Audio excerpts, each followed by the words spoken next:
Welcome back to the Real Estate Truth.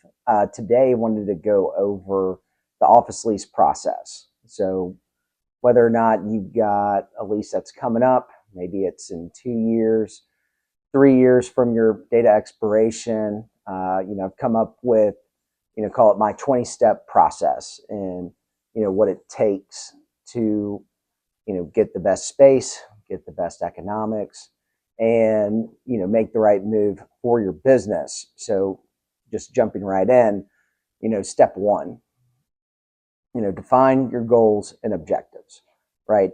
Whether it's a culture thing, maybe you think it would be cool to have a ping pong table in the break room, or maybe you want a room for your Wii so you can do some Wii bowling.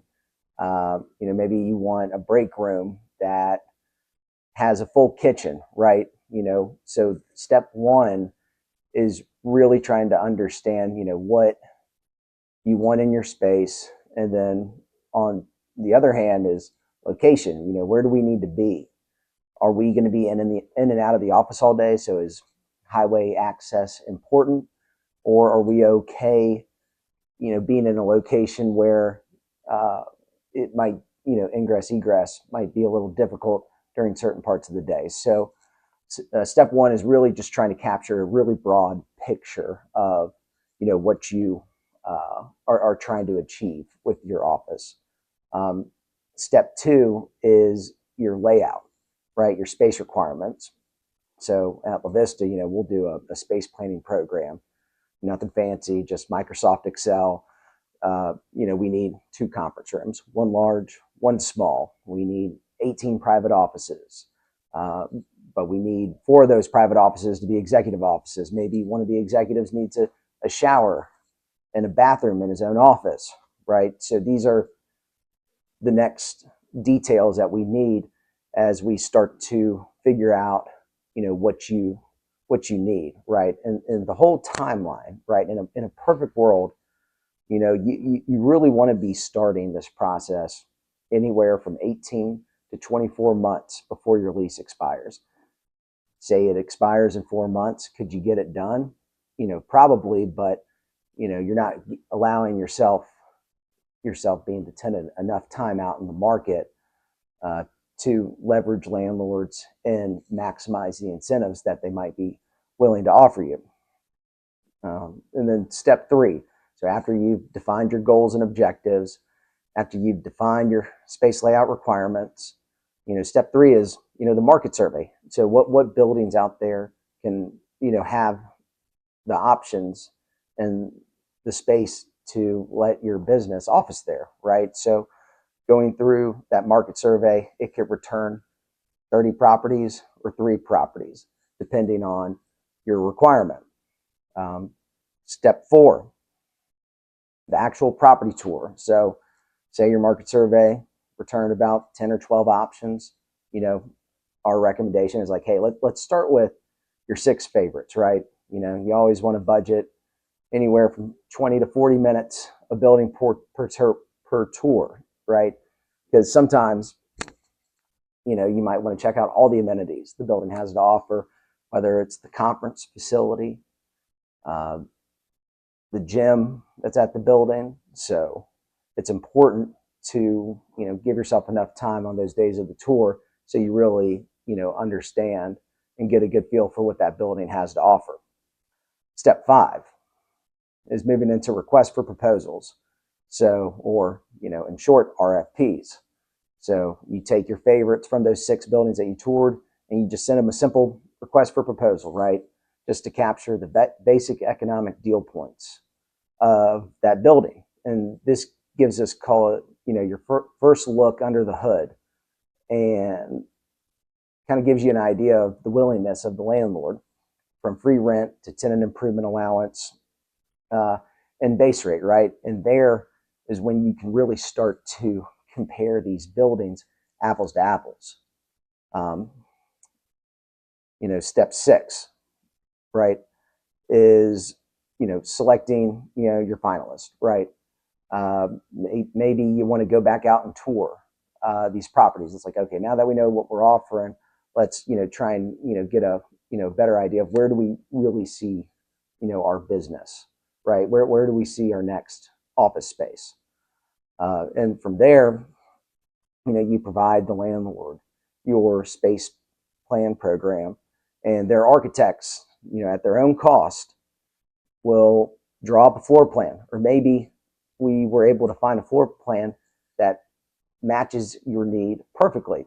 I think it's unlikely, right? But sometimes it can happen. Or maybe you're a radio station and there was second generation radio space out there. So you never know. You never know. Step 8, preliminary construction pricing. So once you get your space plan done by these buildings, you have these buildings go out and price it out. So, from the RFP, we know that they're going to offer us, X dollars in tenant improvements. Well, we want to understand, is that going to be enough to cover the cost of construction? So it's important to give yourself enough time on the front end, because as you can see, there's a lot of different people involved, right? So just to talk about the different parties involved on the preliminary stage is you've got the tenant, you've got your tenant rep broker, you got the landlord's broker, you got the landlord himself, who probably has an asset manager. There's a property manager for the landlord. Then there's the architect, and then there's the contractor. So, you're already up to 10, 12 people already involved, and we're not even at the letter of intent yet. We're not even at the lease stage yet. Attorneys have not yet been involved. So it is so important to allow yourself enough time on the front end to work through the steps in a prudent fashion. So moving to step 9, we've got our pricing back. We've got our initial request for proposals. So call this the financial analysis. So now we're really diving in and figuring out, hey, what makes sense here? How far off are we, or how close are we at some of these buildings based on the price of construction, the rental rate? Does it match our goals, right? And as tenant rep brokers, this is what we look at every day and have for our entire careers. So it's very we have a way that's very easy for our clients to understand the process. And then step 10, step 11 is, call it round 2 on your proposals, or submitting a letter of intent, and then your ongoing negotiations, right? So you might have 2 buildings that you really like, but one building's offering a year free rent and the other building's offering 5 months of free rent. So, really using, the leverage now that you're out in the market to get you the best terms possible. Step 12, call it moving towards a final decision. And remember, this is a 20-step process. So we're only at step 12, and we haven't even signed a lease yet. So step 12 is, call it sending your, final letter of intent, right? You're selecting a building. You're saying, this is where we're going to go. These are the terms that we're going to the table with. And, let's start working towards a lease, right? So step 13 is, call it documentation, right? So you're finalizing your plans for the space, you're finalizing your lease. And then step 14 is actually executing the lease, right? So you execute the lease, you've got a pretty good feel for your floor plan. And at that point is when the architects are released to go do construction drawings, right? Construction drawings can take a couple weeks, could take 6 weeks. I've seen them take up to 2 months in the past, right? Just depending on the level of detail. So if you're a healthcare tenant out there and you've got to build out some surgery center space, it could take a while. And then step 15, working drawings, right? You're reviewing the construction drawings, you're reviewing the mechanical, electrical, plumbing plans, and making sure that everything is what you want it to be, right?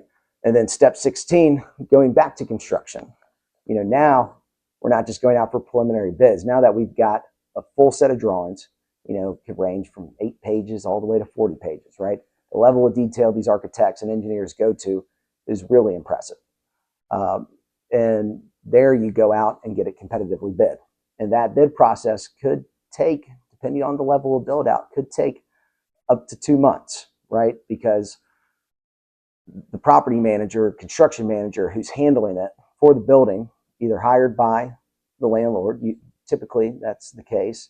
Sometimes the tenant will want their own construction manager in there, and they'll be able to handle the construction pricing process. And from there, that's when they award the contract. So, now we've got a lease signed, we've got full drawings, we've got our contractor on board. Now it's step 17, which is getting the permits and starting construction. And depending, again, on the level of interior finish that you need and what kind of condition the space is in, I've seen some interior finish projects go for a full year, right? And again, sometimes you've got material delay. You need a generator that's required to open your business because you have a surgery center. And recently, coming out of COVID, generators were on a 50 to 60 week delay. So the smart contractors would be proactive and go ahead and order those just to make sure that they would have them ready for their projects. Step 18, telephone, internet, and furniture installation, right? That could take a week, 2 weeks, right? Depending on whatever system that you're going to have installed. And then step 19 is what I like to call the debugging period, right? It's just making sure you're getting all the bugs out of your space, any sort of issues that might arise. Maybe that furniture doesn't look great in this one conference room, and you got to change things up a little bit. So you always give yourself at least 1 week to, kind of get settled before you get to step 20, which step 20 is you actually move in, and that's when your lease starts. So it's important to start this process early on, right? And it might seem like, hey, I don't want to waste everyone's time, but really it's to the benefit of the tenant to make sure that you're out in the market, giving yourself enough time to get the best space at the best economic terms. So that's all I got for today, but hope you enjoyed a little bit on the office lease process. It might be helpful if I just talked about what La Vista did. So let me know, and talk to you soon.